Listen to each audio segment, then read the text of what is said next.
Hi, ladies. Happy Wednesday. I was about to say Monday. Happy Wednesday. You are joining us for our Wednesday Wisdom Series. I am Violette de Ayala. I'm the founder of FemCity. And today we're going to talk about self-worth. It is some topic that just never, ever is enough. We just always have to talk about it. I know one of our panelists just hosted a live class for our members on Tuesday. It was really well received. For me, self-worth is one of the most fundamental conversations we can have. If you don't have your self-worth in check, you're not going to ask for the money that you deserve. You're not going to have a relationship that's deserving of your greatness as well. In all areas of life, it really impacts you. So we're going to dive in today. If you are joining us live, feel free to ask questions. We are here to serve you. Our intention, we just went through it right behind the scenes in the green room. Our intention is to help you to navigate this, to increase your self-worth so that you can live a prosperous life and have everything around you surrounded in love and abundance. If you're watching this later on, months from now, a week from now, an hour from now, don't feel like you can't join the conversation. We're here for you, and you can always reach out to any of us, and we're here to help you and guide you on this path. So let's get started. I'm going to go ahead and introduce to you our panelists. They are all FemCity Global members, and they're all amazing. These three are three of my favorite humans that I enjoy working with. The first one is Cheli Grace. Cheli, share about yourself and what makes you an expert when it comes to this conversation. Well, I've been around the circle of entrepreneurship for a really long time. I have also been in the corporate world. I manage teams. I've done my own thing. And I feel that I'm an expert because I've been there, I've done that, and I want to help others that are on that path and journey. Absolutely. Thank you so much. And let's go to another one of my favorites, Laurie Hunt. Share a little bit about yourself too, Laurie. Hi there. I am the founder of the More In Me movement, and it's an initiative I started because I believe that we all have more in us. We are capable. Our potential is unknown. It's unlimited. And at the core of it is this idea of valuing our worth. And this came to me from my own journey of life and realizing that that we all have more. So I'll just pause there till we get into the conversation. Love it. Thank you so much. And last but certainly not least, Tammey, another one of my favorites. Share a little bit about yourself as well, Tammey. Thank you so much, Violet. So for me, after a vibrant 20+ year executive career and running for state representative, finishing my MBA at the age of 43 on top of the world, I was diagnosed with breast cancer. And from that, I was pretty much, I would say every aspect of my life was annihilated. And so self-worth definitely became a priority and was really part of my reclamation. And that fits into really any part of healing and strengthening as you move forward in any element of your life. Yeah, thank you so much, Tammey. And I think that's important to highlight is that sometimes we do have a high level of self-worth. Maybe we're in our 20s or in our 30s. And then sometimes life happens and we don't have that self-worth anymore. Just like with finances, I talk about like I've had a lot of money, then I've lost a lot of money, then I've had a lot of money. I think the same can be said about self-worth as well. So I think this conversation is great for whatever age you're in and whatever stage of life you're in. We can all have this conversation and get a lot of benefit out of that. So my first question is, when was a time, and pretty much Tammey kind of segued into it, when was a time that you needed to really connect to your self-worth? And what was that like? And let's go to Cheli, Laurie, and Tammey. Cheli? Well, a time that I needed to reconnect with my self-worth was at the onset of COVID. I had just launched my company. I was on top of the world. I was writing my book. I had just come from California. I just finished a talk show. I was back in January to connect again with all the people in that talk show, and COVID hit. So my entire business that I had launched on leadership and communication, going out there and doing presentations to the public, was at a standstill. So I reconnected with my self-worth because I took a total sidestep and I joined forces with a girlfriend that I adore. And I did something totally off the wall, totally off of what I would ever do. And I created a podcast and we jumped in and we decided, I just ended that with her because I'm back in the leadership game. I just launched lead up to help other leaders power up and just take that journey to the next level. And I will share more as we go through the panel, but I am refreshed, reinvigorated, and I am so focused like never before. Love that. And, and so many women during the start of the pandemic had those same issues. And so much of our value is in the work that we do, whether it's through compensation or salary. It's so connected that when we lose that, we lose a part of ourselves, and we have to kind of figure that out. Like, if I'm not making money anymore, if I'm in debt, or I'm in this really bad place with my work or my business or my career, what does that say about my self-worth? And we kind of start questioning that and going into some places that perhaps are not beneficial to the growth and to our well-being. Laurie, same question to you. Well, just picking up about, on what you were talking about, Violet, and Cheli, corporate is designed to make us doubt our self-worth. How much are you making? What's your title? Where's your office? How much staff do you have? How big's your budget? And it's like, you never have enough. There's this constant striving to, and it becomes the measure of who we are. It was certainly the way, when I was in doing the corporate thing for too many years. But, thinking of a moment where my self-worth really became challenged, it was in my early 50s, and my life was falling apart, my marriage. I moved back to Canada on my own, and I went on quite a remote yoga retreat in Costa Rica. And I got in my room and I sat on the bed and I said, what are you doing? Like, here you are, and you're by yourself. You're not feeling so great. And then, went into the big depressive thing. And I was reminded of my nephew used to call his brother when they were young a freak of nature.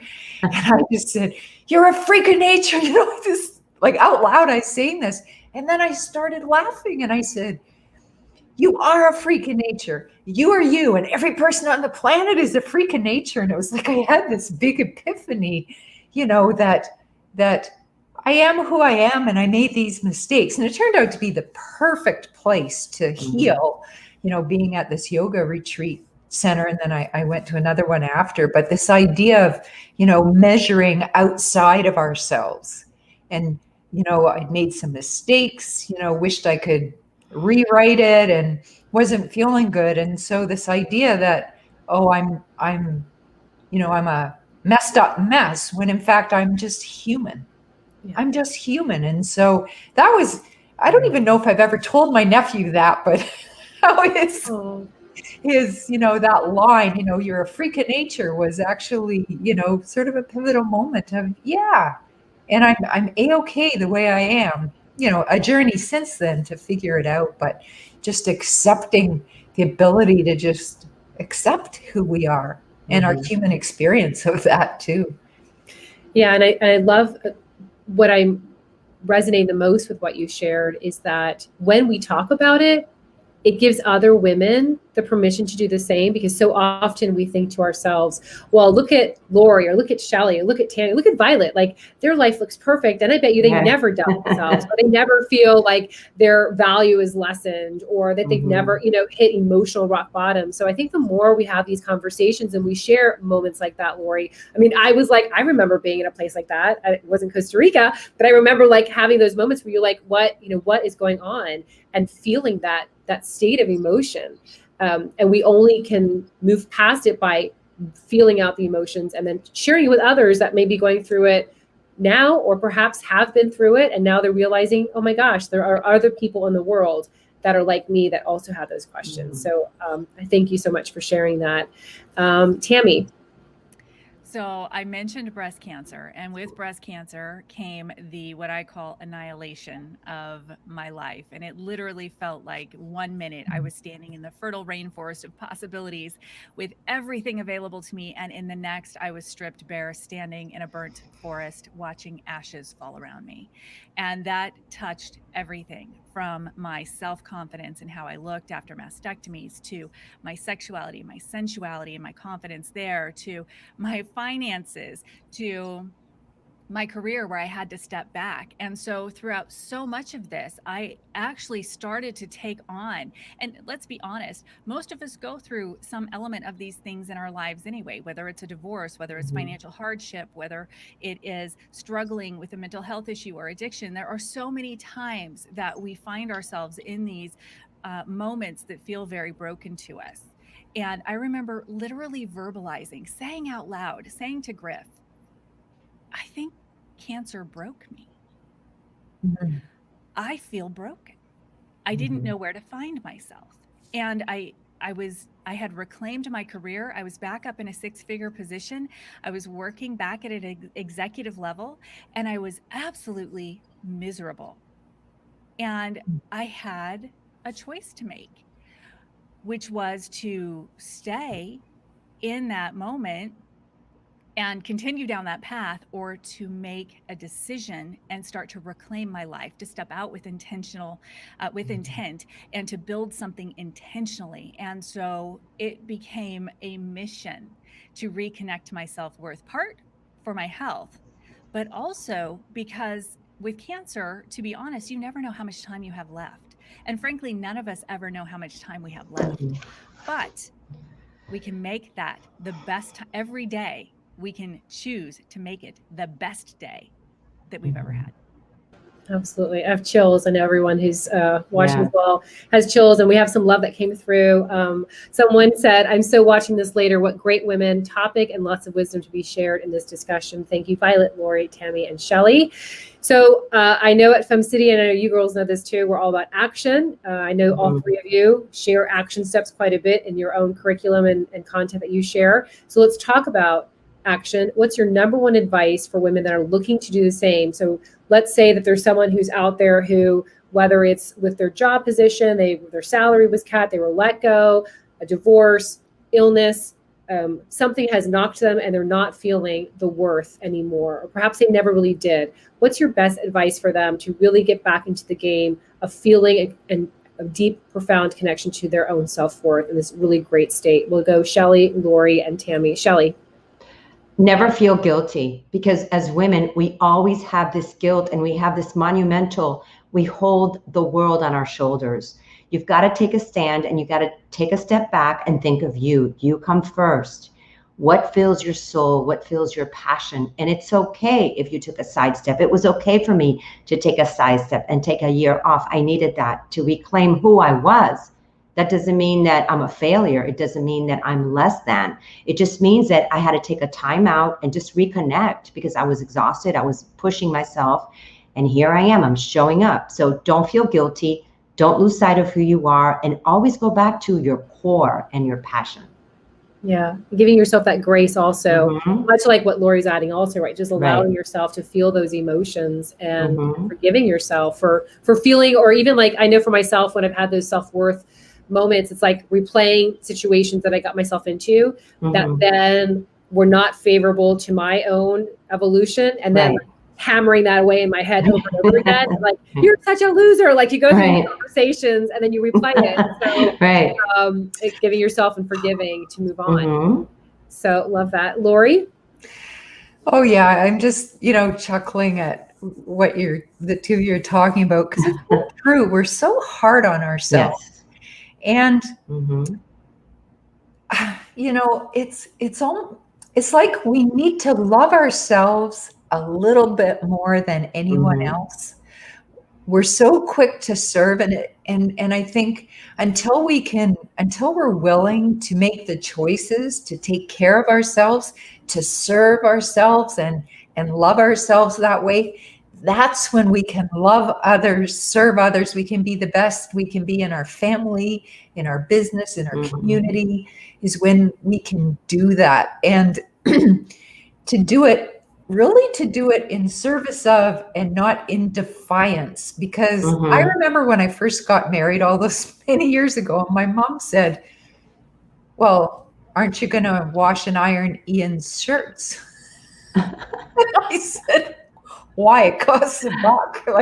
And we had equal positions, corporate jobs, just as much responsibility. But in her frame of reference, it was, you should iron his shirts. And so there was sort of a defiant part of me. I'm not ironing his shirts. The funny part being I actually enjoy ironing shirts, and from time to time would do it just because it was fun. But to find that way to honor and celebrate ourselves, and especially as we get older, I'm learning that. I turned 60 last year. It was like, oh man, that's, all my stereotypes, my stereotypes about that started showing up. And then it was like, no. Like, celebrate that, let other people see me celebrate that. That's how I can serve people, is to model, enjoying and marveling at what's possible as we age, rather than, going to that critical place. Because the relationship we have with ourselves is the most important relationship. Absolutely. So many golden nuggets coming out of that. Yeah. And I love that part. I'm trying to remember the way you exactly said it, but it's like, we should love ourselves a little bit more. Just just that little touch. And I often think, like, when I was going through my own self-worth revolution, I was gonna say evolution, but revolution, I remember having thoughts that were not favorable, and then thinking to myself, is that something that a best friend would say? Like, would I say that out loud to another person? I would never say that to another person.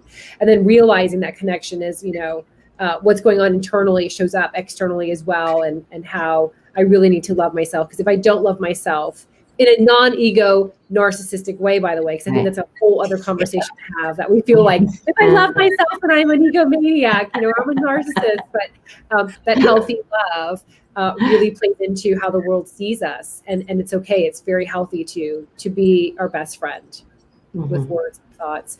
Tammey. I love this. Oh my goodness. Between Cheli with no guilt, and Violet giving grace, and Laurie embracing self-love, I'm going to encourage y'all to embrace the F word, not that one, failure. Yes. Yes. So embrace failure, or your perceived failure, as part of your growth. And this is so huge. Don't wear failure as your identity. That's not how that should work. Without failure, we cannot grow. I absolutely failed at a job that, per my resume, my experience, my history, I should have absolutely excelled in. Things changed. And I came to that crossroads, and I made that decision to lean in and pivot, instead of staying in that really stressful, uncomfortable, toxic, icky place. I could have made it work, but I wouldn't have really been making it work. I had to embrace that failure to learn. And I will tell you, I'm going to be 50 this year. I was going through a yoga course this morning. And after 6 years of body modifications, I'm watching women younger than me on Zoom who are doing things that I can only hope my body will someday do again. And of course, the self-talk started. What are you doing? You could just give it up. Just focus on the meditation certification. You don't need why. And instead, realizing that failure, where I am today and where I'm going to be 4 weeks from today, because I'm not giving up, because I'm embracing this failure, that is how we grow. So don't wear that as your technicolor coat of I don't know, reasons why you can't do things, but use that failure as a tool to pivot, to lean in, and to create something even stronger, better, more beautiful, and better suited for you. Beautiful. So some love came through. Linda Babalik said, so much brilliance.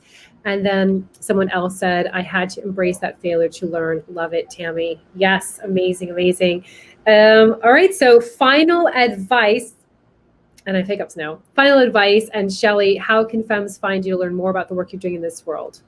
Hi, you can find me at cheligrace.com or cheligrace.com, my website, and also on FemCity. And give me a call. I would love to have a coffee chat with you and talk about where you guys are at, because I am up leveling and I feel so free. And what Tammey said is so true. You feel free after you've gone through all of this that we're talking to you about. Yeah, love it. By the way, FemCity loves coffee chat. So you'll hear a lot of our global members say that a lot. It is something that we do. So for those that have no idea what FemCity is all about, you're watching this and you're like, coffee chat, we say it all the time. We really want you guys to have coffee chats with other members. And so that's what, when you say coffee chat, I'm like, you know what? It's a FemCity thing, but we love it, having these virtual coffees. Laurie, final advice, and how can Fems find you to learn more about the work you're doing in this world? You are enough. You know, we struggle so much with this not feeling good enough, but each of us is enough. We can handle whatever comes our way. And I have to share this quote I came across recently. You know that, Violet, I always have a quote from somewhere. This one really touched me. If my aim is to prove I'm enough, the project goes on into infinity, because the battle was already lost on the day I conceded the issue was debatable. It's not debatable. You are enough. Every one of us is enough. And we can handle whatever comes our way. So don't get into the debate. Don't. Just tap into this, into your heart center, and love the heck out of that. And you can find me lauriehunt.com, and all my social media connections and everything is on my website. So that's the best place to find me. Love it. And Crystal said, love this. I had to step back in 2020. I lost my voice and myself, and that was felt in all areas. People close to me and peers in the corporate world talked a lot about getting back to normal, like everything going on wasn't a big deal. I felt like a lot of embarrassment over needing to take a step back. I've accepted it though and took care of me. And that's always I think I got chills on that too. So bravo to Crystal. And someone else added, oh, Laurie, thanks. Always need to hear that. Such a great chat today, ladies. Laurie always brings the quotes. Oh, I was like, I go back to Dawson Creek. It's like, is it going to be a quote from that? Tammey, your final advice and ways that Fems can connect with you to learn more about the work you're doing in this world.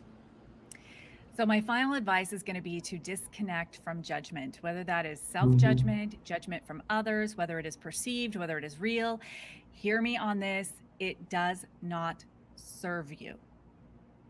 Judgment does not serve you.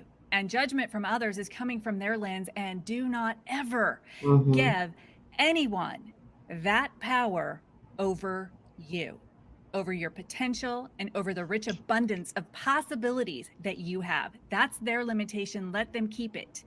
It's not yours. Don't accept it. So no judgment. You can reach me at Tanyant. Look, I remembered to put it there. Tanyant.com. Not that I can find it. Or since we're already on Facebook, you can absolutely slide into my DMs or connect with me there. And I'm on Clubhouse on a regular basis, and you can find me out there as well at Tammey, Tammey. Awesome. And we will tag all of our speakers today, or panelists. And again, if you're watching this later on and you have any aha moments, or if you want to add to the conversation or reach out to any of us, we're here for you. Thank you so much to Cheli, Laurie, and Tammey for joining us. I'm so grateful that you're in the FemCity community. I love working with you. You're always just bring so much knowledge and wisdom to the table. And to learn more about FemCity, for those that have no idea what FemCity is all about, head over to FemCity.com. We invite you to try it out for 30 days for free. And we will see you guys back here, not next week, but next week. Yes, we'll be back here next week, next Wednesday. And we wish you guys a great rest of the week. Thank you.